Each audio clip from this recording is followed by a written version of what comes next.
ಇದ್ದಾರೆ.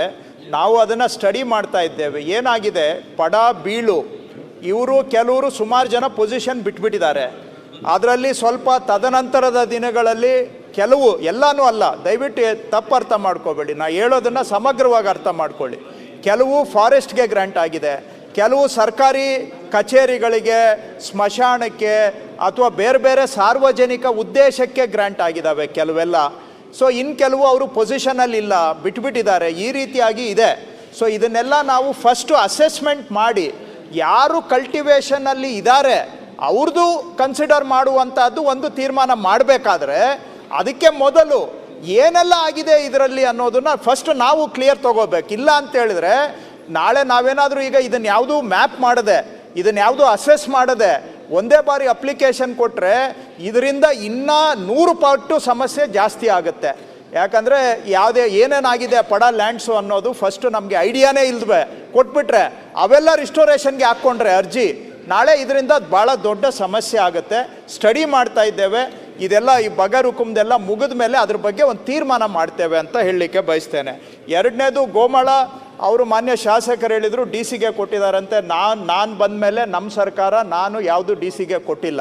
ಮೊದಲು ಏನು ಕಾನೂನಿದೆ ಕಾನೂನನ್ನೇ ನಾವು ಫಾಲೋ ಮಾಡ್ತಾ ಇದ್ದೇವೆ ಬಿಟ್ಟರೆ ಕಾನೂನಲ್ಲಿ ಒಂದು ಅಕ್ಷರನೂ ಕೂಡ ನಾವು ಬದಲಾವಣೆಯನ್ನು ಮಾಡಿಲ್ಲ. ಕಾನೂನನ್ನು ಯಥಾವತ್ತಾಗಿ ನಾವು ಫಾಲೋ ಮಾಡ್ತಾ ಇದ್ದೇವೆ. ಕಾನೂನಲ್ಲಿ ನಾವೇನಾದರೂ ಕಾನೂನಿಗೆ ಬಿಟ್ಟು ಮಾಡಿದರೆ ದಯವಿಟ್ಟು ಹೇಳಿ, ನಾನು ಅದನ್ನು ತಿದ್ಕೊಳ್ಳೋದಕ್ಕೆ ನಾನು ರೆಡಿ ಇದ್ದೇನೆ. ಈಗ ಮಾನ್ಯ ಸರ್ ಈಗ ಬರ್ತಾ ಇದ್ದೇನೆ, ಕೇಳಿಸ್ಕೊಳ್ಳಿ ಸರ್. ಇಷ್ಟು ಇದು ಮಾಡಿದರೆ ಹೇಗೆ? ಈಗ ಅವ್ರು ಹೇಳಿದ್ದಾರೆ ಇದು ಡಿ ಸಿಗೆ ಇದೆ, ತಹಶೀಲ್ದಾರ್. ನಂದು ಜವಾಬ್ದಾರಿ ಅವ್ರ ತಾಲೂಕಲ್ಲಿ ಎಷ್ಟು ಅರ್ಜಿ ಬಂದಿದೆ, ಆ ಗೋಮಾಳಗಳು ಸರ್ಪ್ಲಸ್ ಇದೆಯಾ ಇಲ್ವಾ ಅನ್ನೋದನ್ನ 2 ತಿಂಗಳೊಳಗಡೆ ನಾನು ಇತ್ಯರ್ಥ ಮಾಡ್ತೇನೆ. ಅದು ಹೇಗೆ ಮಾಡ್ತೇನೆ ನನಗೆ ಬಿಟ್ಟಿದ್ದು. ನಿಮ್ದು 2 ತಿಂಗಳು ಇದ್ದಾರೆ. ನಾವು ಅದನ್ನು ಸ್ಟಡಿ ಮಾಡ್ತಾ ಇದ್ದೇವೆ. ಏನಾಗಿದೆ, ಪಡ ಬೀಳು ಇವರು ಕೆಲವರು ಸುಮಾರು ಜನ ಪೊಸಿಷನ್ ಬಿಟ್ಬಿಟ್ಟಿದ್ದಾರೆ.